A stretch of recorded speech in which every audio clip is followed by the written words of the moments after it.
Okay, Personal Power, Volume 1, Chapter 7, The Three Formulas. The ancient sages of Oriental lands were wont to remind their pupils that the practical rules and methods of manifesting or expressing personal power could be reduced to three fundamental and basic rules or formulas. The experience of modern investigators of the subject tend to corroborate this conclusion of their ancient brothers. Therefore, we have thought it well to present this phase of our subject to you in the form of these three ancient formulas adapted to modern needs and expressed in the plain terms of the Western world rather than in the verbal imagery of Eastern lands. The three formulas of personal power are as follows. Number 1, the formula of idealization. Number 2, the formula of affirmation. And number 3, the formula of actualization. The formula is a prescribed set rule or method of application. You are asked to consider carefully the description and instruction concerning these three several formulas as hereinafter presented to you in detail under their respective headings and categories. The formula of idealization. Idealization consists of the act or process of creating the ideal, mental, form, pattern, design, or mold of that which you desire to materialize in objective reality. Ideals, clearly defined in outline and sharply defined in configuration, well energized and vitalized by an inflow of willpower, tend to materialize themselves in objective reality by means of A, building up a corresponding ethereal pattern, outline, design, or mold around which is deposited the substance of materialization. And B, by means of attracting to themselves the persons, conditions, things, and environmental factors which aid in the process of materialization. Materialization is the act or process of investing with material form or material properties, that which was previously existed in idealized form or condition. In the formula of idealization, there is embodied a wonderful truth concerning the manifestation of nature's finer forces, which truth was well known to the ancient esoteric schools of philosophy, and which has always been accepted in one form or another by the advanced students and teachers of the ancient wisdom or esoteric doctrines of all lands and all times. Our Western science, however, has heretofore been disposed to treat all such teachings as idle superstition or occult nonsense. The wonderful discoveries of science during the past 20 years, however, have tended to break down the barrier between esoteric science and exoteric science, and at the present time, many careful advanced thinkers in the ranks of modern science are disposed to manifest a far greater tolerance toward these ancient teachings, and are furnishing explanations along the lines of modern scientific discoveries, which seek to account for the phenomena explained in other terms by the ancient thinkers.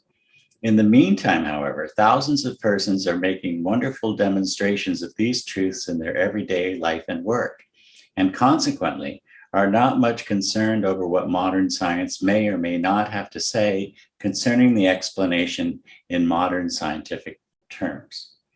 They are interested far more in the fact that the thing works, and in learning just how it works, than in theories attempting to explain why it works, if it does work, as it is claimed. The gist of the ancient and modern teachings upon the subject of the workings of the process of idealization may be stated as follows. A strongly projected thought form, or idealized form, vitalized and energized by willpower, tends to attract to itself and to build around itself its materialized counterpart or material representation. In this way, the ideal becomes real in the sense of objective and material existence and condition, and idealization is transformed into materialization.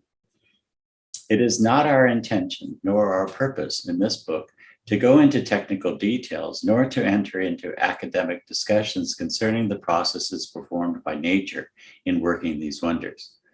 To attempt this would be to enter into an endless discussion and explanation, which would take the whole instruction out of the region of practical, popular examination and consideration.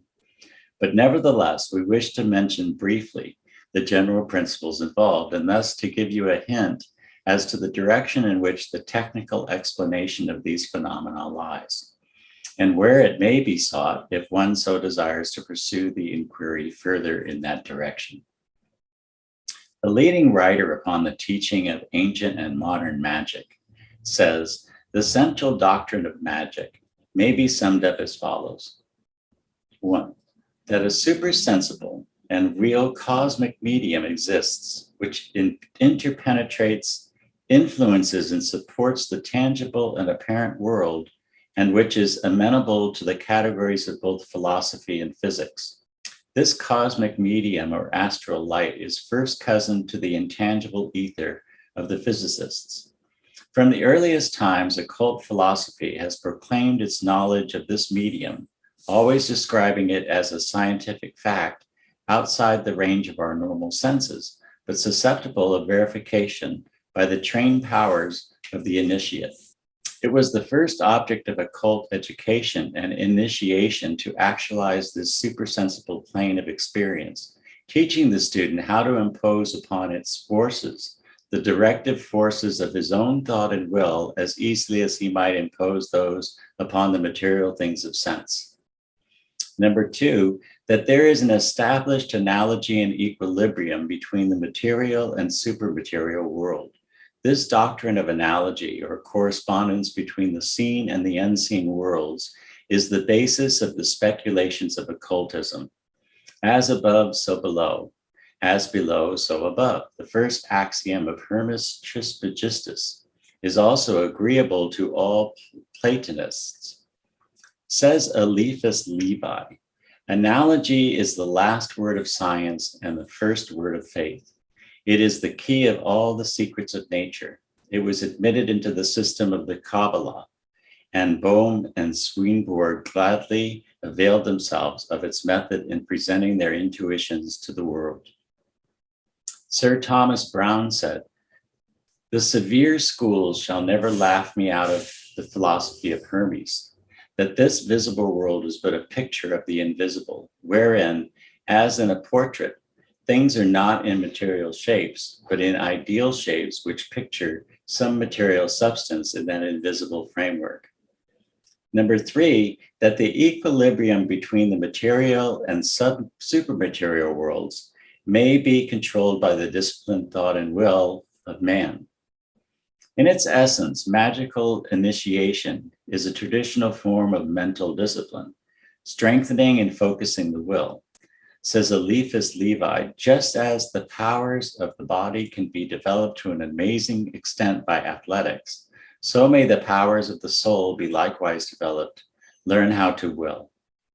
This power of the will is daily gaining recognition in the camps of science as the chief factors in religion and in therapeutics of the healing of the body and the healing of the soul. For our most advanced theories on these subjects are little more than the old wine in the new bottles. Modern philosophy, supported to a great extent by the facts of science, explains some of the asserted facts of magic, as just stated, by the theory of unconscious will and unconscious idea as cosmic principles.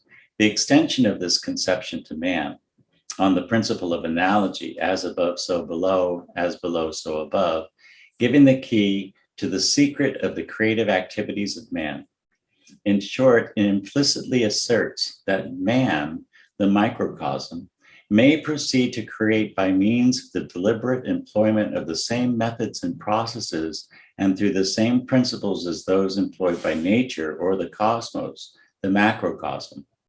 And as we shall show you in the following paragraphs, modern science postulates the existence of a counterpart of the cosmic medium or astral light of the occultists. Modern science, in the conception of the universal ether, asserts the existence of an immaterial, imponderable substance similar to that postulated by the ancient Hindu philosophers under the name of Akasha or Prakriti. This universal ether is held by modern science to pervade all space and to be the ultimate state or condition of all materiality. Matter is held to be a derivative product of it and to be destined eventually to return to it. Stockwell says, the ether is coming to be apprehended as immaterial, superphysical substance, filling all space, carrying in its infinite throbbing bosom the specks of aggregated dynamic force called worlds.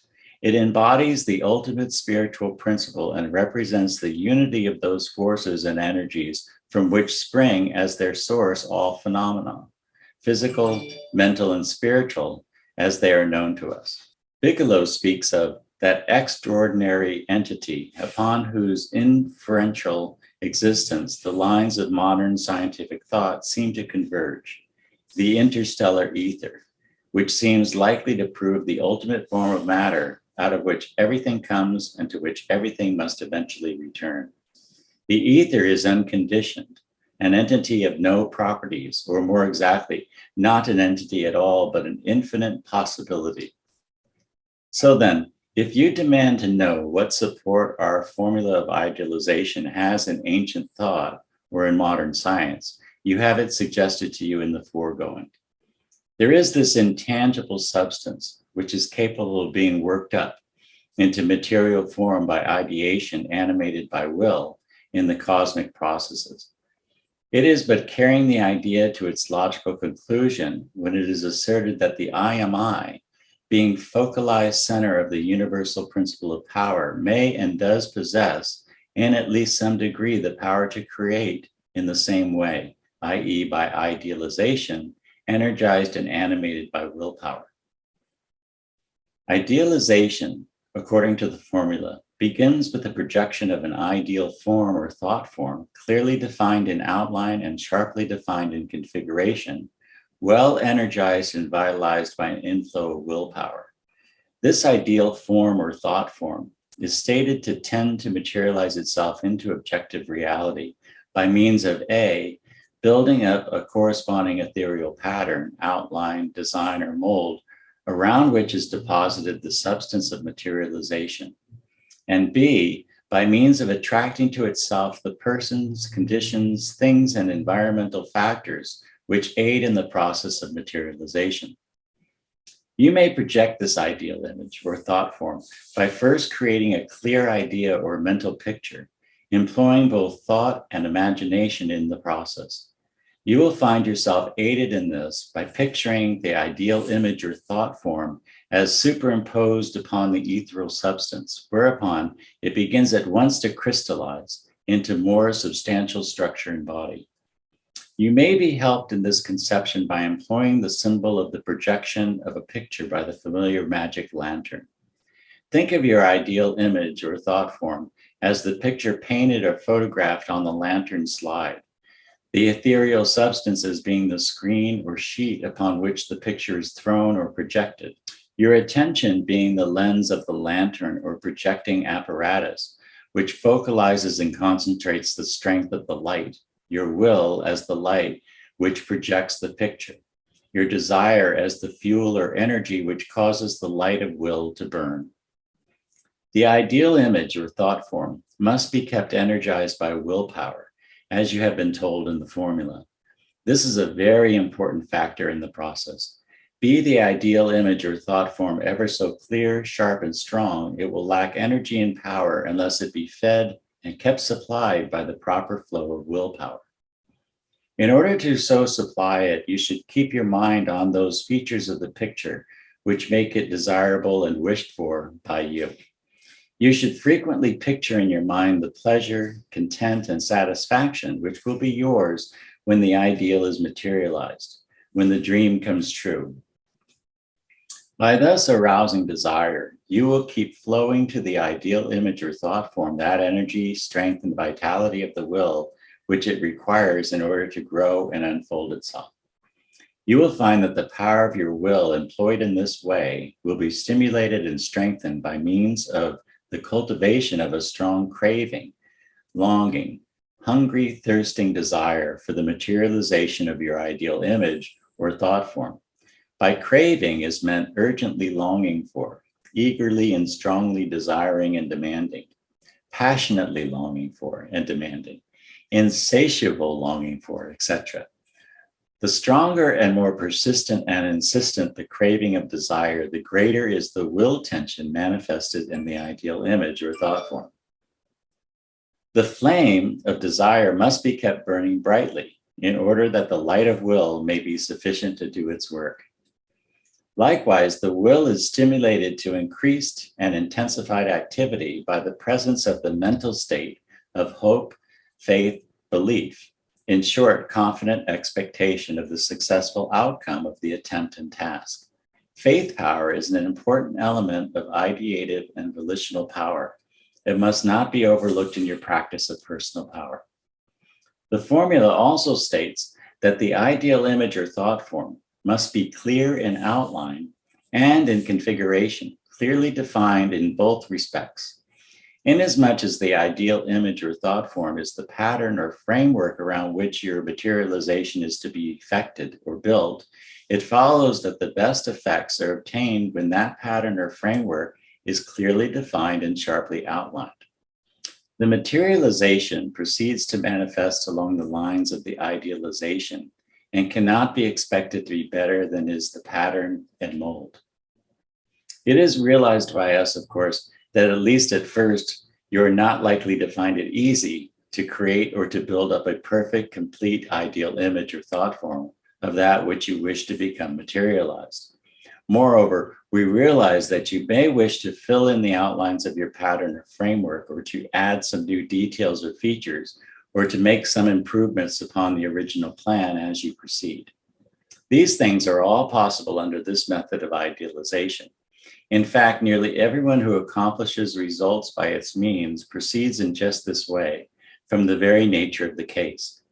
The principle of idealization is not affected by such additions or changes. The ideal image or thought form is not rigid and fixed, but rather is flexible and capable of being remolded, reshaped, altered, remodeled, and added to as you proceed. Even nature proceeds according to evolution, trial, experiment, adaptation, improvement, and combination. So thus may you also proceed. The best general rule for the practical performance of the projecting process of idealization is as follows. Acquire the faculty of forming the clearest possible outline of the things and conditions you wish to materialize into objective form. If you cannot at first fill in the details of your projected ideal image or thought form, you should at least build and draw strong, clear, firm general outlines. And then, as you proceed with your idealization and its materialization, you may add the missing or minor details, altering, changing, improving, remodeling, and reshaping the ideal pattern or framework. Do not hesitate to begin the process of idealization simply because you cannot at first supply the details of your picture. The general outlines will be enough to start with, but let these be clear, sharp, and as strong as possible. Finally, you should understand that by the term ideal image or thought form, we always mean simply the idea of that which you wish to do or to be or to happen, the object of your desire, will, faith, idea. In fact, this object may be a plain, simple, and immediate thing, or again, it may be an elaborate, complex, and remote thing. But the general principle remains unchanged, and the general method to applying it is the same. The ideal image or thought form is the form in the seed which you wish to materialize into the form of the plant, flower, and fruit. The following suggestions may aid you in forming your mental picture. 1. Idealize the desired things, happenings, or conditions just exactly as if they were existent and active at that particular moment, right here and now before you. Number 2, idealize yourself as you wish to be or to do. Number 3, idealize others as you wish them to be or to do. Number 4, idealize happenings as you wish them to occur. Number 5, idealize conditions as you wish them to be. Number 6, idealize your environment as you wish it to be. Number 7, idealize your power, strength, and ability as you wish them to be. Here is the method in a nutshell. Number 1, discover what you crave to be or to do or to have happen. Number 2, form a clear, strong, and distinct ideal image or thought form of such. Number 3, vitalize and energize this by willpower, aroused by desire and stimulated by faith. Number 4, project the ideal image or thought form into the ethereal substance, there to become materialized. Number 5, keep the picture clear, strong, and corrected, up to date in the same way. Number 6, keep it supplied with continuous interest and attention and energized by desire, faith, and willpower. Number 7, then wait confidently and expectantly as materialization and realization, for lo, your own shall come to you. In the above condensed statement, you have the essence of that which many books have been written to express, many lessons have been given to teach, and what might be expanded into many volumes of instruction. Commit it to memory and repeat it often to yourself. The formula of affirmation. Affirmation consists of the act or process of expressing in verbal form, in words, the statement of the thought or idea of that which you desire to materialize in objective reality. Words are crystallized thought. When an idea is expressed in words, it takes on additional strength and power. The verbal expression of an idea gives to the latter a body and substance which it otherwise lacks. The spoken word was held by ancient occultists to have a mystical and esoteric significance and power. The experience of modern mental science, of various schools of interpretation of the basic principles of its teachings, has served to demonstrate the value of affirmations in securing results of their idealistic thought directed toward practical ends. The human race did very little intelligent or propulsive thinking before it invented spoken language. Moreover, the greater and more adequate is the vocabulary of a people or of an individual, the greater is the capacity for clear, definite thought on the part of that people or that individual. This does not mean that the more a person talks or the more words he utters, the deeper is his thought. In fact, the reverse of such proposition is often found to be true. But it is true that the more terms that a person has at his command for use in his thinking, the clearer and more definite will be his thought. Words may be and often are employed to disguise or to conceal thoughts, or to conceal the lack of real thoughts and ideas. But without adequate terms, clear and close thinking is impossible. Arnold Bennett says, when a writer conceives an idea, he conceives it in the form of words. That form of words constitutes his style, and it is absolutely governed by the idea. The idea can only exist in words. It can only exist in one form of words. You cannot say exactly the same thing in two different ways. Slightly alter the expression and you slightly alter the idea. A clear idea is expressed clearly, and a vague idea vaguely. Hazlitt says, not only will an improvement in a thought improve its wording, an improvement in wording will improve the thought. To study clearness of statement is to study means of improving thought. Thus, you see, affirmation has for one of its main purposes the strengthening of the thought or idea and the creation of a more clear, distinct, and definite outline of it. You may hold the thought or the thing or condition which you desire to materialize. You may form a strong mental picture of it, but neither the thought nor the picture will possess its full measure of strength or clearness until you embody the thought or idea and describe the picture in formal words. If you will carefully write down in words your thought or idea of the thing or condition which you desire to materialize, and will correct that written statement until you feel that you have reached the limits of your powers of effective verbal expression, you will then find that your thought and idea and your mental picture as well have taken on a new strength, vigor, body, and degree of definiteness and clearness. We may mention in passing, rather for the purpose of suggestion and of indication of how men's minds in the past have taken a hold of this idea of the power of words, that many teachers of the ancient esoteric schools held that all true creative activities have proceeded from the original impulse imparted by words. This being true of the creation of the cosmos and of the creations of man. There was mystic significance attached to the use of the term the word. Poe refers to this old idea in his essay entitled The Power of Words. The Oriental sages have much to say concerning the power of mystic bantrams to awaken the vibrations in the ether and thereby to cause materialization. The opening paragraphs of the Gospel of John are, "In the beginning was the Word, and the Word was with God, and the Word was God. The same was in the beginning with God." Moreover, reference to the first chapter of Genesis will show that God is pictured by the writer of that book as creating the world in successive stages or by successive steps, by divine fiat or authoritative spoken word, as for instance, and God said, "Let there be light," and there was light. Again, and God said, "Let there be a firmament in the midst of the waters, and let it divide the waters from the waters." And so, on verbal command succeeding verbal command until the work of creation is completed. We shall not pursue this phase of the subject further. The above will serve to indicate the trend of man's thoughts concerning the power of the spoken word. There is no set rule on form for the expression of the verbal affirmation.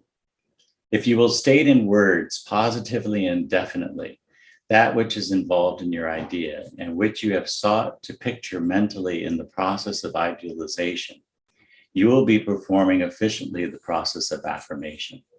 There is no special virtue in any particular combination of words. However, so do not fall into the superstitious fallacy concerning verbal charms, etc., nor strive to invent mantras. The virtue in affirmations lies in the thought or idea back of the words, the spirit of the words, rather than their form, and not in any magic or mystical combinations of words or sounds.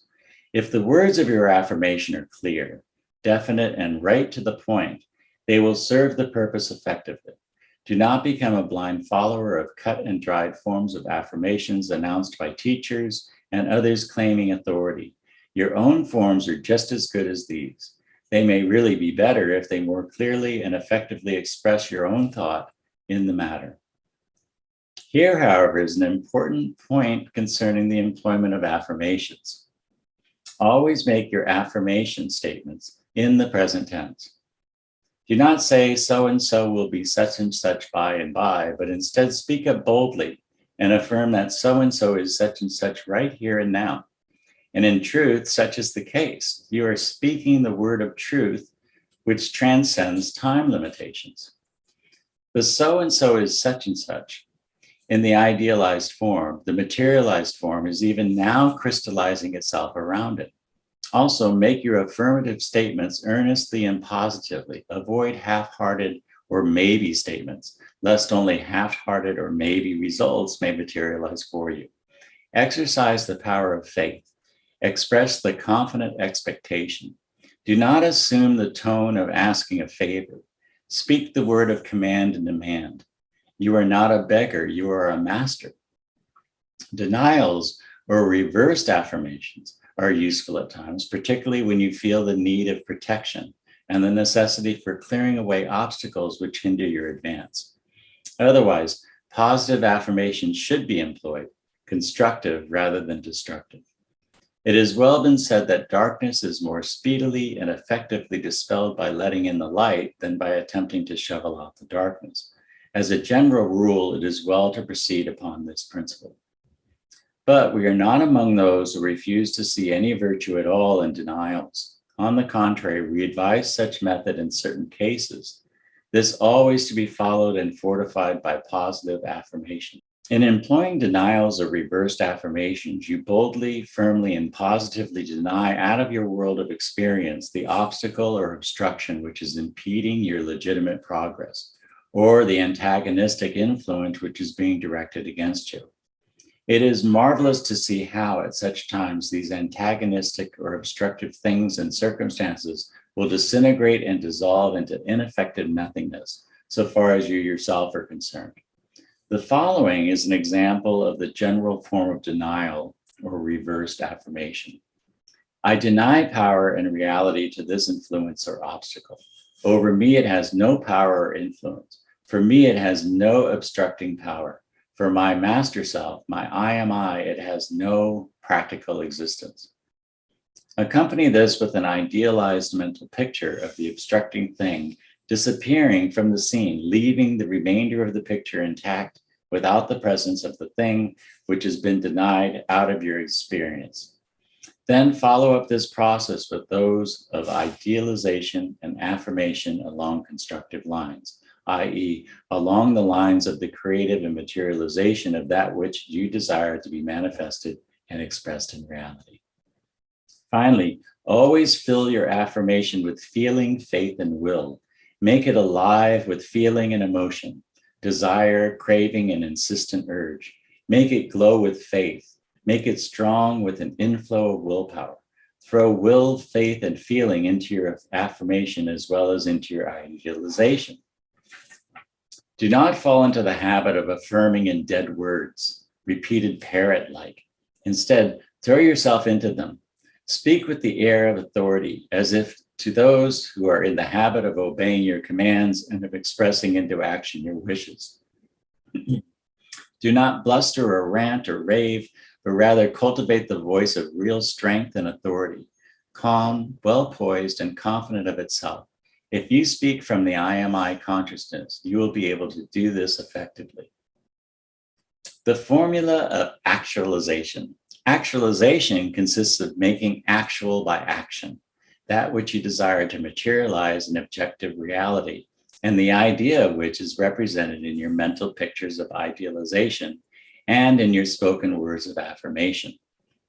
In actualization, you make the mental paths which lead to achievement and accomplishment. You also strengthen the idealized framework, pattern, design, or mold of your idealization and give expression and manifestation to your verbal statements of affirmation. The greater your ability to act and act out the faith of realization that is in you, the greater will be your ability to bring about that material realization of that which is now real in idealized form. In actualization, you proceed to exhibit in real action the spirit of that which you have idealized and affirmed. In actualization, as in idealization and affirmation, there is a potent natural law or principle involved. We are not inventing these principles, nor are we claiming any right of discovery of them. On the contrary, we are but applying terms to and describing the operation of certain basic principles of nature's activities, which have always existed and always will exist, at least so long as there is a cosmos. The secret of the efficacy of actualization lies in the natural principle under which the measure of available strength is determined by the degree of the use and employment of such strength. In all nature, it is found that use determines supply. The available muscular strength of a man depends materially upon the degree of the previous use, exercise, or employment of his muscles. The man who exercises or employs a certain set of muscles will be found to acquire a marked development of those particular parts of his body, while the man who has not exercised or used these will be found to lack the special development and strength acquired by the first man. In the same way, exercise, employment, and use tend greatly to develop and cultivate any of the mental faculties. The increased rate of development of a mental faculty arises not alone by reason of acquaintance and familiarity with the task, but also from the increase of the available power of that faculty, which comes from its use and employment. The power comes in response to the demand and necessity for which arises in the course of its use and employment. The rule of nature is to send strength and power to those parts or faculties which are used, employed, or exercised in due measure, and to weaken and atrophy those which are either used to excess or else not employed in due measure. The norm or natural degree of strength depends largely upon the degree of the manifestation of the norm, or the reasonable degree of natural expression, employment, use, and exercise. The physical giant and the mental giant each owes his power not alone to natural aptitude and equipment, but also and in a large measure to the natural use and exercise of his aptitude and equipment. Without attempting to illustrate the principle at greater length, we say to you that if you will proceed to act as if the desired power and strength were gradually flowing into you, then there will come to you such a gradual inflow, and there will be manifested in you a greater capacity for personal power. Act out the part for which you are preparing yourself. Rehearse the part which you are expecting to play in earnest in the drama of life. Acquire the motions, gestures, outward manifestations, inward feelings, viewpoints, outlooks, etc., of the individual you desire and expect to be. Train yourself for the part by earnest, patient rehearsal. The process of idealization and affirmation will bring power to the very gates of your individual irrigation channels. But you must actually raise the gates in order to permit the inflow of its power and energy. You must use, employ, and apply its power in actual work and activity if you wish the flow to continue. Personal power is giving to you for use and not for hoarding. There is a law of use as well as a law of attraction in nature. Just as the will process is not complete short of actual action, just as idea is not complete until it moves into outward expression, so is your personal power not complete until you have begun to use, employ, manifest, and express it. So do not content yourself merely with idealization and affirmation, but instead get to work and complete the process by actually manifesting and expressing the rays of power which are flowing into you in order to bring about the materialization of that which you desire to manifest in objective form. Do not overdo the expression and manifestation, but do not underdo it. Strive over to maintain the golden mean, the balance between the two extremes. In poise, there is power. Much of the adverse criticism which has been directed toward the followers of the various school of the new metaphysical movement under its many names is based upon the theory that such individuals are mere daydreamers, that they shirk the real tasks of living and refuse to look at the actualities confronting them in everyday life, and instead content themselves with building castles in Spain and indulging in daydreams of what they would like to be and to do and to possess. So far as many persons are concerned, such criticism is merited in some degree. But here the trouble arises not because of the true metaphysical teaching on the subject, but rather because these individuals see but 2/3 of the truth and ignore the remaining 1/3. They are strong in idealization and affirmation, overstressing the latter particularly, but are very weak in actualization. In fact, they often tacitly or expressly deny the need of it. One may dream. In fact, he must do so if he wishes to create and construct. He may affirm his power. He must do so if he wishes to achieve. But he must also manifest into action the ideals and the power possessed by him. He must say, I dare and I do, as well as I can and I will. He must act as well as think, feel, and plan. He must express himself in action as well as impress his thoughts and will upon the responsive ethereal substance. The word actual is derived from the same root as the terms act, active, or activity. Before a thing becomes actual, it must be the subject of action and activity. Actuality follows activity, and activity results from action, and action from act. Actualization is a necessary factor of realization and materialization. Without it, idealization and affirmation are aborted and are never able to manifest in the world of realization and materialization. So then, remember always to transmute the thought and word into action. Otherwise, you are but a mere dreamer of dreams, a speaker of words, and not a doer of deeds. Action is the end and goal of thought and word.